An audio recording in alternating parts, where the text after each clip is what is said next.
got no idea how to bring it down. Maybe the scientist knows. However you do it, take that thing out.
That was an unmanned weapon. A prototype. I made it myself. Who are you? I work here. Well, used to, anyway. Name's Huey.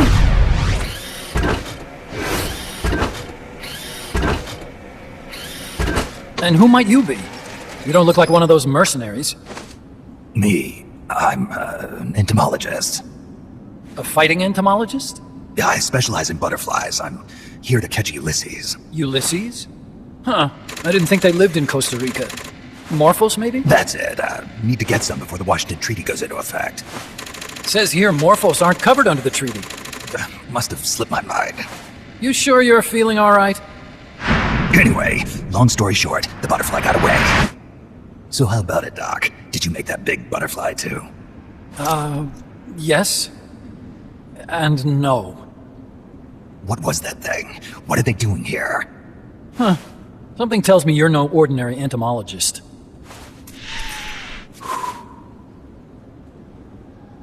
The nukes were loaded on that machine. The project's entering its final phase. Project? That's right. The thermonuclear warheads they brought in, the bases scattered throughout Costa Rica, the mercenaries, the AI weapons, the research we were conducting here. It's all for this. We used this facility to develop unmanned weapons. Unmanned? Robots. The one you just fought was a pupa. There's also a flying type called chrysalis and a treaded type, the cocoon. Motor control, target detection, tracking, attack, capture, and transport functions are all controlled by an electronic brain. There's no need for a human pilot. They can only follow simple commands, though. Why build them here? For the CIA. They invited me here a year ago. That's who that guy was. The CIA's station chief for Central America. Goes by the name of Hot Coldman. Apparently he was some sort of hero back at the height of the Cold War. He's the one running the show. We called it the Peace Walker Project. Peace Walker. They're going to deploy a new type of nuclear weapon along the Caribbean coast of Latin America. A mobile, unmanned nuclear platform. Unmanned nuclear platform? A fail-deadly system that can automatically move into position and launch a retaliatory nuclear strike. It can move on its own, and stealth shields it from radar and satellite detection, drastically reducing the risk of it being destroyed in a preemptive strike. And this is the new deterrent? Supposed to be. The problem is the locomotion system. There's no dry season in the Caribbean. It rains all year round. The terrain is full of tropical rainforest. A lot of the time you can't even build a proper road. So I went back to where it all started. What's that? Legs. Walking power. A mobile launcher carrying a thermonuclear warhead even more powerful than the Soviet RDS-220s. That's Peace Walker. Chico's Basilisco. We did the assembly and field testing here. A walking nuke. I sort of borrowed the original idea from behind the Iron Curtain. The missing link between infantry and artillery. Metal Gear. Metal Gear. But they'd actually need to deploy dozens of them. Coldman needs funding for that. And to get it, he's planning a test, which will also serve as a demonstration for the folks back at Langley. Wait, he's launching a nuke to prove that his perfect deterrent works? In his words, to prove that if someone attacks us, we will strike back. Put simply, nuclear deterrence is the idea of using nukes to keep nukes in check. If one side launches nuclear weapons, the other is sure to launch theirs in retaliation, which makes launching an act of suicide. In the end, neither side can use its nukes. It's thanks to this doctrine that the world's two superpowers have avoided all-out confrontation. Nuclear deterrence has brought us peace. At the very least, it's prevented another world war from breaking out. But the theory of nuclear deterrence exists only on paper. In reality, there's no guarantee that either side would follow through with retaliation. There's the chance that a preemptive strike could destroy all the missile bases, render them unable to retaliate. But the biggest flaw in the theory is that the decision to retaliate has to be made by human beings. Let me give you a real-world example.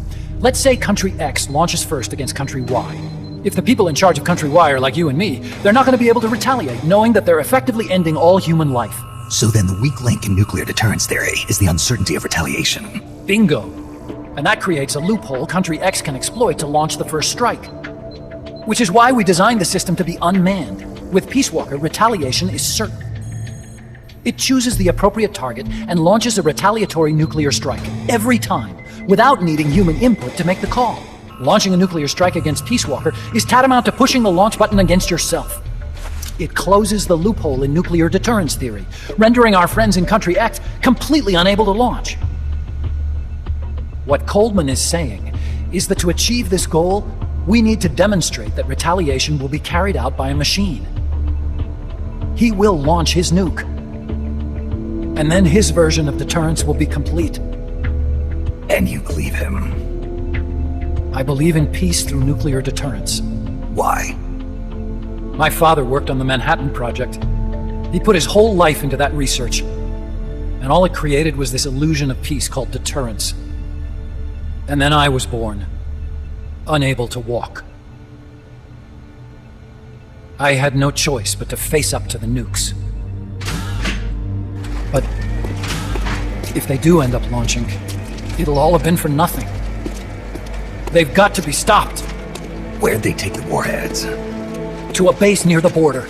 The final test is 5 days from now. Where's the base? You're gonna stop them? It's kind of a hike. And besides, there's a surefire way to halt the project. You see, Peace Walker isn't quite finished yet. What do you mean? It's missing one last critical structural component. The AI. Its brain. The reptile pod, the electronic brain I was working on, can only follow commands like, go there, attack that. I guess you could compare it to the human cerebellum. But for nuclear deterrence to work, it must function in place of a human decision maker. It needs something to analyze the huge volumes of data coming in and select an appropriate target for retaliation. Hence, it needs the high-level decision-making ability of a cerebrum. The mechanical cerebrum. The hardware configuration is modeled on the human brain, similar to the pod I worked on, but its role is completely different. Where's it being made? A research lab to the north. An AI expert named Dr. Strangelove is developing it. Very hush-hush. Dr. Strangelove. Strangelove was recruited from the States, too. In the field of AI, there's no one better, that's for sure. But man, what a basket case. She hates everybody. Go to the lab and destroy Peace Walker's cerebrum. I'm pretty sure they haven't finished the final calibrations yet. I'll lend you my ID card. It'll get you through security at the lab. Oh, and one more thing. What's this? A letter of recommendation? Yeah, it's from me to Dr. Strangelove. Don't read it, okay? So what will you do now? I'm done with science. At this rate, I'm probably already halfway to hell anyway. Not so fast. Why not join us? Our place is outer heaven. You'd fit right in. Outer heaven? Yeah. I'm probably better suited to something like that than this paradise. Good. You get a free balloon trip for signing up. Enjoy it. You'll feel like a butterfly. You're an agent, right? Who do you work for? Me. I was a Cold War tool, same as you. Now I'm not so useful anymore, so they cut me loose. I don't answer to anyone. Call me Snake. Snake. That name seems familiar somehow. That's probably just deja vu. See that there? Beyond the cloud forest? See those ruins? Yeah. That's where you'll find Dr. Strangelove's lab.